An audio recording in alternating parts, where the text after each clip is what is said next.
ও মা, আমার খিদে পেয়েছে, আমাকে খেতে দাও। আমি তোমাকে 2বার বললাম, তুমি উত্তর দিচ্ছ না কেন? নিজের বয়স অনুযায়ী কথা বলো। তুমি নিজের খাবার নিজে খেতে পারছো না, আমি তোমাকে চামচে করে খাইয়ে দেবো নাকি? তুমি তো বড় হয়ে গেছো, নিজের কাজ নিজে করতে শিখো। নিজের কাজ করছো না কেন তুমি? আমায় ক্ষমা করো মা, তুমি আমার ওপর কেন এত রেগে গেলে?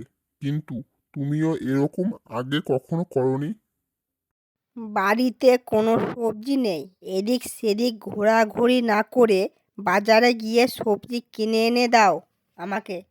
মা, আমি তো কোনোদিন বাজারে সবজি কিনতে যাইনি। বাবাকে বলো না সবজিটা কিনে এনে দেবে। আমি তো অত সবজি আনতে পারবো না। তুমি কেন বাজার করবে না? আর এই সব সহ্য করব না।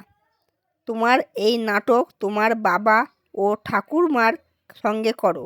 তুমি বড় হয়েছো, এই সব নাটক দেখতে একদম রাজি নই। কাজ না করলে তুমি শাস্তি পাবে। কমলাকে রাগতে দেখে রেহান কোনো বিকল্প না পেয়ে বাজারের দিকে রওনা দিল।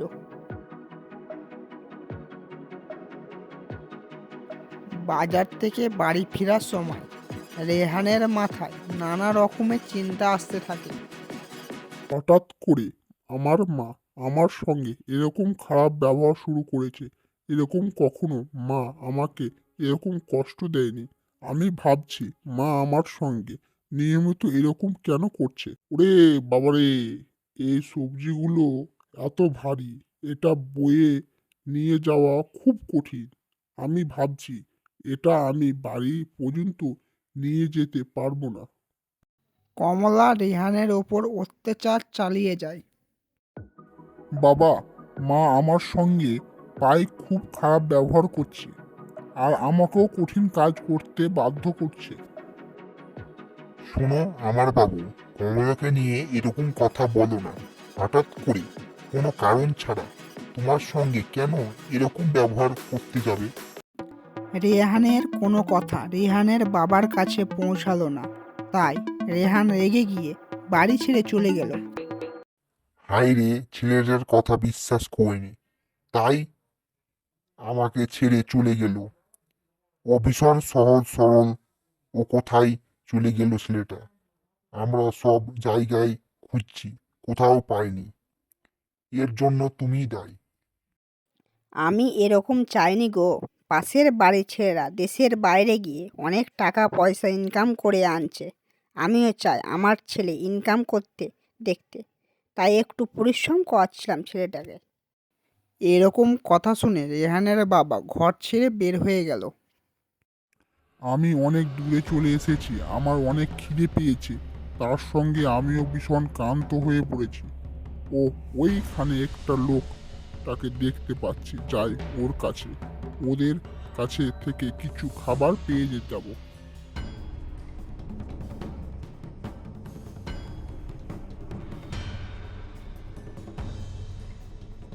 গুরুজি, আপনাকে দেখে সদ্য শিক্ষকের মতো লাগছে।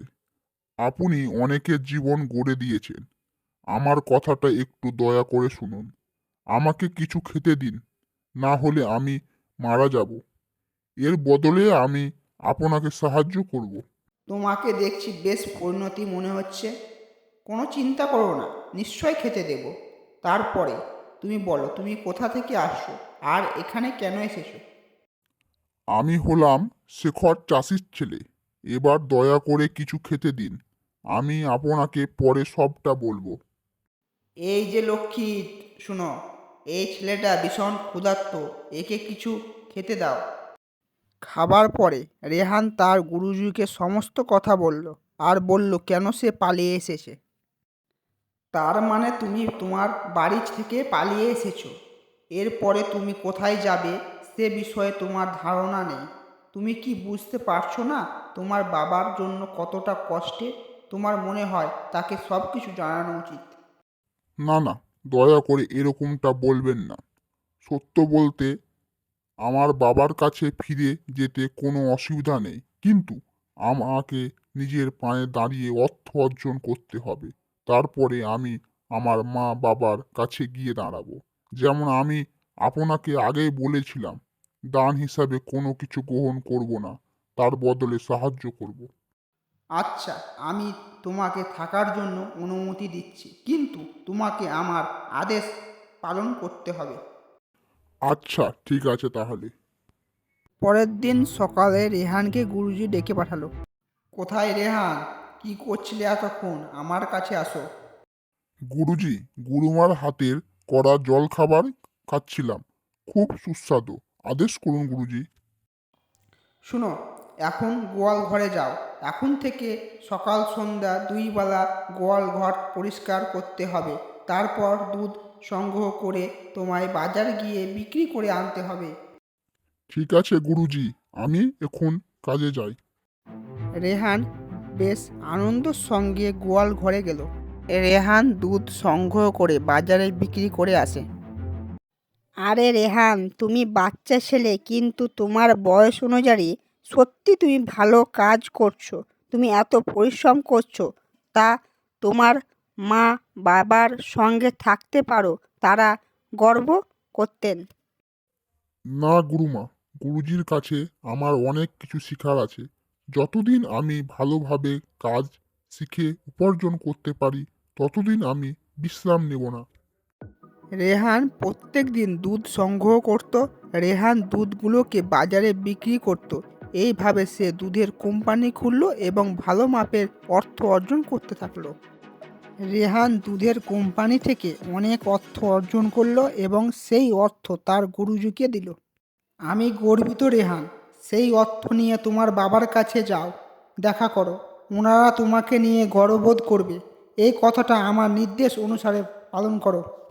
আমি এখান থেকে অর্ধেক মুদ্রা নিলাম, আর অর্ধেক আমি গুরু দক্ষিণা হিসাবে রেখে গেলাম। আমি যে এটুকু হয়েছি সবটুকু আপনার জন্য। আমাকে আশীর্বাদ করুন গুরুজি। রেহান তার গুরুজিকে বিদায় জানিয়ে তার মা বাবার সঙ্গে দেখা করতে গেল। তারা তাদের সন্তানের কথা শুনল এবং সন্তানের ওপর গর্ববোধ করল।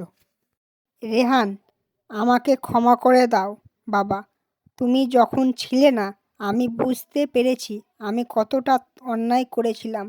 আমি কথা দিচ্ছি আর কখনো এরকম করব না। আমাকে এই সব বলো না মা, আমি ভীষণ লজ্জিত। আমি এবার থেকে আমাদের গ্রামে দুধের কোম্পানি খুলব। আমাদের ছোট্ট গল্পটা এখানেই শেষ হলো। ভিডিওটা যদি ভালো লেগে থাকে, ভিডিওটাকে লাইক করুন, চ্যানেলটাকে সাবস্ক্রাইব করুন, শেয়ার করুন, কমেন্ট করুন। Thank you.